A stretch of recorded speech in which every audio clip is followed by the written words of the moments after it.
Akkam jirtu kabajamoota fi jaalatamtoota hordoftoota biiftuu Oroo bakkuma jirtanitti nageenyi keenya kan kabajaatiif kan jaalalaa isin haa ga'u isiniin jenna itti aansuudhaan oduu sa'a kana qabannee dhiyaannee jirra.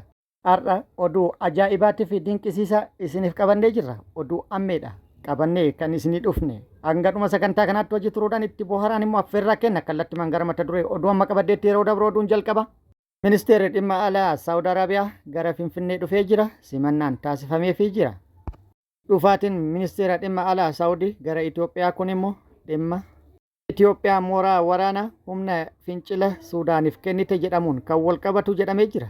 Kanaan wal qabatee Itoophiyaa irratti immoo qeeqni guddaan qaamota garaagaraa irraa ka'aa jira. Dabalata odeeffannoo kanaa qabadhee jira sibina ga'a. Oduun itti aanu kun oduu ajaa'ibaatii fi oduu dinqisiisaadha. Jaalmarroon daawwannaa hojii magaalaa takkatti taasisee jira. Simannaan ho'aan hawaasa bal'aan taasifameefii jira. Mee viidiyoo tana waliin haa laallu.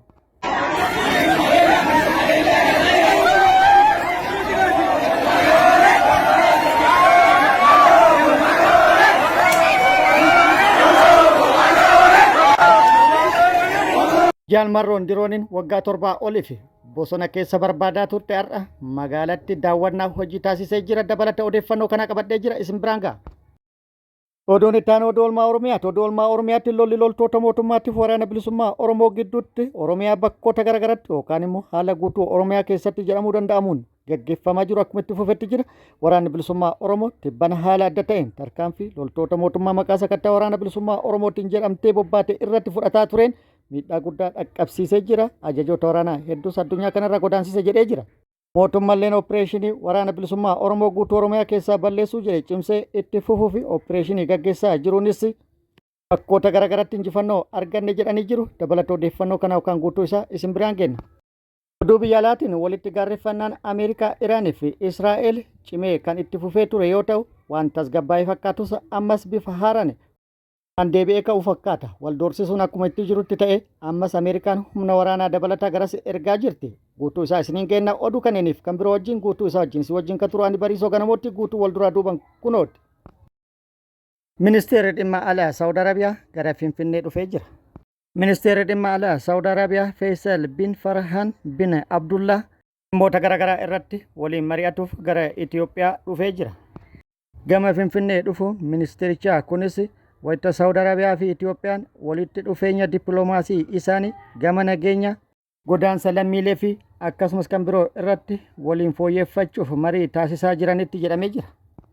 Akka maddeen odeeffannoo garaagaraa gabaasaa jiranitti ajandaan marii inni guddaan biyyoota kana lamaanii mooraa leenjii waraanaa Beenishaangul Gumuz keessatti Itoophiyaan humna fincilaa Suudaan yookaan garee RSF yookaan immoo Janjaawid Group jedhamuuf ijaarte jechuudhaan tibbana saaxilame jedhameen wal qabata jedhamee jira.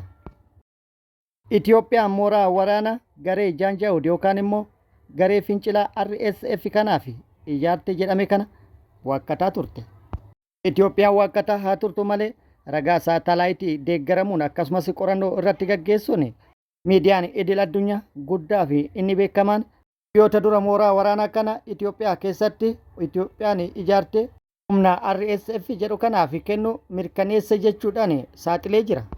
Erga dhimmichi saaxilamee booda addunyaan ija isii gara Itoophiyaa deeffachuun lola Suudaan keessatti gaggeeffamaa jiru wal qabatee xiyyeeffannaa isaanii gara Itoophiyaa taasisanii jiru. Ministeerri dhimma alaa Saawud Arabiyaallee gara Itoophiyaa kan dhufeef dhimma kana irratti mari'atuuf akka ta'e beekamee jira. Marii taasisan irrattis Itoophiyaan gargaarsa garee Janjaawidiif gootu guutumaan guututti akka adda kuttu gaafatuuf jedhamee jira. Kun akkuma jirutti ta'e kallattii biraatiin dhimma kanaan wal qabatee Itoophiyaa irratti mormiin guddaan ka'ee jira.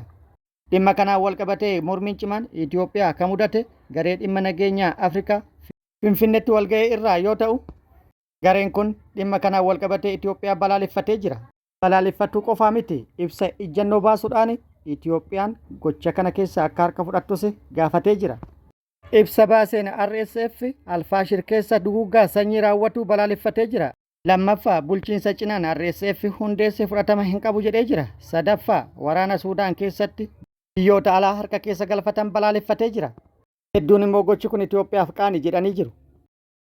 Oduun itti aanu kun oduu addaati. Jaalmarroon har'a seenaa addaa galmeessee jira. Jaalmarroon bade waraanni isaa bittinnaa'e innillee xiyyaan nabaasii bosona keessa lullukaa jira jechuudhaan yeroo garaagaraatti haasawamaa kan ture har'a sobsiisee jira. Mee viidiyoo tana waliin haa laallu.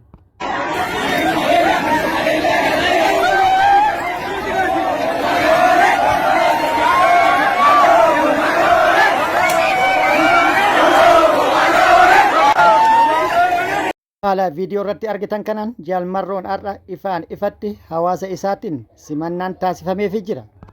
Jaalmarroon waggaa 7 oliif dirooniin barbaadamaa ture har'a ifaan ifatti uummata isaatitti mul'ate magaalaa daawwate keessa naanna'ee bashannanee sodaa tokko malee bosona keessa osoo hin taane magaalaa keessa imala isaa taasisee jira yookaan daawwannaa isaa taasisee jira. Daawwannaa sodaa tokko malee ifaan ifatti taasisee fi akkasumas simannaa hawaasni isaa taasise kun injifannoo addaati jechuudhaan qaamoleen garaagaraa ibsanii jiru.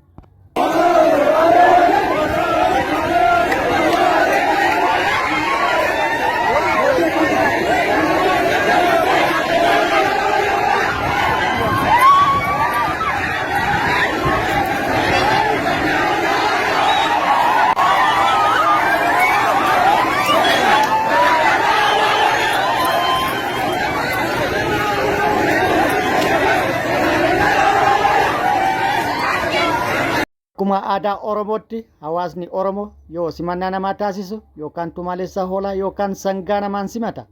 Akkuma viidiyoo irraa argitanitti simannaa taasisan irratti sangaa kennaniifi yookaan sangaadhaan simannaa taasisaniifi jiru.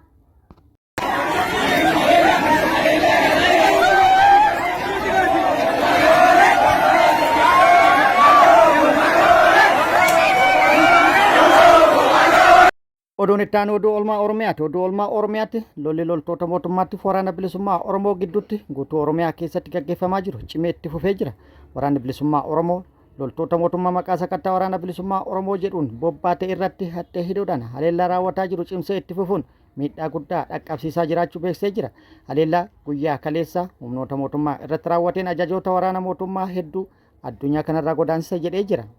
Lixa Oromiyaatti guyyaa kaleessa dheengaddaa fi har'as bakkoota garaagaratti lolli loltoota mootummaatti waraana bilisummaa Oromoo gidduutti deemaa jiru cimee itti fufee jira.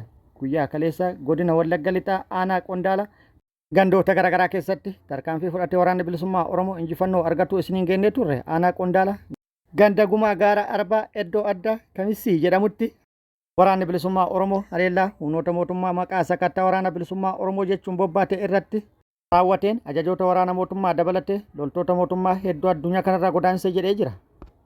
Haleellaa raawwate kanaan ajajoota waraanaa 2 akkasumas loltoota mootummaa 7 kan biroo addunyaa kanarraa godaansee jedhee jira. Lola bakka kanatti gaggeeffame walqabatee gama mootummaati maaltu jedhame kan jedhu odeeffannoo argachuuf yaallee turre wanti jedhame hin jiru yookaan immoo odeeffannoon nu hin geenne. Kun akkuma jirutti ta'e lolli loltoota mootummaatti waraana bilisummaa Oromoo gidduutti kibba baha Oromiyaatti tibbana fufteedhaan aanaalee garaagaraa keessatti gaggeeffamaa turee jira. Haaluma kanaan guyyaa kaleessa kibba baha Oromiyaa Arsii baha aanaa Guna ganda Mul'amee Arjoo jedhamutti haleellaa raawwate waraanni bilisummaa Oromoo injifannoo argadhe jedhee jira. Haleellaa kana kan raawwate guyyaa keessa sa'a 4 yoo ta'u humnoota mootummaa maqaa sakattaa waraana bilisummaa Oromoo jedhuun bobbaatee saamichaa fi dararaa garaagaraa hawaasa irratti raawwataa turte irratti tarkaanfii fudhateen 2 battalumatti addunyaa kanarraa godaansee 3 madeesse 2 immoo booji'ee kan hafte immoo bittinneessuun gara irraa dhuftetti deebise jedhee jira. Oduu dabalataa lixa Oromiyaa irraa nu ga'e akka itti aanu kanatti isiniif qabannee jirra. Gurraan dhala 11 godina lixa Wallaggaa aanaa mana sibuu ganda buukee heennaatti diina bulchiinsa magaalaa mana sibuu irraa gara Haroo Gombiitti sochii taasisaa turte hatta itti hidhee eeguun abdiin saba cunqurfamaa waraanni bilisummaa Oromoo tarkaanfii rifeensaa fudhachuun battalatti konkolaataa sireeffii tokko gubuun humnoota diinaas du'aa fi maduun adabuun qophiilee waraanaas irraa hiikkachuu beeksise. Kana malees guyyumarraa ganda Geeboo Lalisaatti tarkaanfii laalessaa fudhateen diina du'aa fi maduun adabuun injifannoo galmeessa jira. Dabalatanis abdiin saba cunqurfamaa waraanni bilisummaa Oromoo aanaa Qondaalaa ganda Gumaa gara Arbaa bakka addaa Komsii jedhamutti tarkaanfii hattee fudhateen weerartoota waraana garboonfataa Pipirraa meeshaa waraanaa snaapera tokkoo fi qawwee eeqamee hedduu hiikachuun galii qabsoo bilisummaa Oromoof oolcheera. Tarkaanfii kanaanis humnoonni diina hedduun du'aa fi madoon adabamteetti. Gareen faashistii PP karaa qondaaltota isaa yeroo adda addaatti waboo baatii 2 fi 3 fidnaa harka kennataniiru tamsa'aniiru funaanaa jiraa fi kana kan kana fakkaatan jechuun hanga dandeettii isaanii dubbatanis dubbiin isaanii hawaasa biratti fudhatamummaa dhabuu irraa darbee waboon bakkayyuu tarkaanfii fudhachuun miidhaa irraan ga'ee meeshaas irraa hiikaa jiraachuun ni beekama. Odeeffannoon oolmaa Oromiyaa irraa nu ga'e kana yoo fakkaatu gama mootummaati bakkoota lolli itti gaggeeffame kanaan wal qabatee odeeffannoo jiru barbaannee turre odeeffannoo jiru argachuu hin dandeenye yookaan immoo gama mootummaati bakkoota lolli itti gaggeeffame kanaan wal qabatee wanti jedhame hin jiru ta'ullee mootummaan gama isaatti opereeshinii gaggeessaa jiru cimsee itti fufee jira. Opereeshinii gaggeessaa jiru cinatti mootummaan neetwoorkii balleessuun haleellaa diroonii raawwataa kan jiruu fi haleellaan raawwataa jiru torbaanii fi kan fuulla'e yoo ta'u haleellaa kaaba shawaa fi lixa shaggaritti raawwataa ture gara kibba lixa shaggaritti ceessuudhaan mootummaan kan jalqabe yoo ta'u guyyaa kaleessa waraanni bilisummaa Oromoo haleellaa dirooniin raawwatamee tureef dursee diraamaa hojjetuun diraamaa hojjeteen haleellaan raawwatamee akka fashalu taasisee jira. Waraana bilisummaa Oromoo fakkeessuun wantoota garaagaraa bakkoota garaagaraatti qopheessuudhaan haleellaa raawwachiisuudhaan haleellaan raawwatame osoo hin milkaa'in akka hafu taasisee jedhee jira waraanni bilisummaa Oromoo. Oduun inni itti aanu loltoonni mootummaa mooraa waraana mootummaa gadhiisuun gara mooraa waraana bilisummaa Oromoo dhufuudhaan waraana bilisummaa Oromootti makamuu itti fufan jechuudha waraanni bilisummaa Oromoo beeksisee jira. Isaanis kan viidiyoo irratti argitan kana yoo ta'u isaan kunneen hidhannoo isaanii wajjin gara mooraa waraana bilisummaa Oromoo dhufuu isaanii waraanni bilisummaa Oromoo beeksisee jira. Oduu biyya alaatiin walitti gaarreeffannaan Ameerikaa, Iraanii fi Israa'el akkuma itti fufetti jira. Waan tasgabbaa'ee fakkaatus bifa haaraan ka'uudhaaf waan taasifamaa jiru fakkaata. Muummichi ministeera Israa'el Benjaamin Netanyahuun gara Ameerikaa imaluun dhimma nikuleeraa Iraan irratti pirezidaantii Ameerikaa Doonaald Tiraamp wajjin mari'atan jedhamee jira. Marii gaggeessanii turan irrattis pirezidaantiin Ameerikaa Doonaald Tiraamp mariin dhimma nikuleeraa Iraan kan itti fufu ta'uu Benjaamin Netanyahuuf ibsee jira. Iraan waliigaltee irra hin geessu yoo ta'e garuu tarkaanfiin akka irratti fudhatamu akeekkachiisee jira. Marii kaleessa White Houseitti taasisan irratti Iraan yuuraaniyeemii gabbisuu akka dhaabdu sagantaa baalaastikii misaa'eelota akka dhiistu hidhattoota deeggaruu kan akka Hamaasii fi Hizbollaa akka dhaabdu Ameerikaan dhiibbaa akka gootu Netanyahuun fedhuu isaa ibseera jedhamee jira.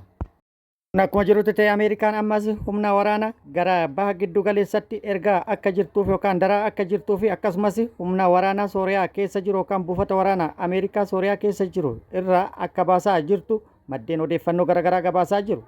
Ameerikaan haala kanaan sochii humna waraanaatti fi qophii taasisaa jiraachuun Iraan irratti karoora haleellaaf qabdu raawwachuuf kan jedhu yaaddoo fi shakkii uumee jira.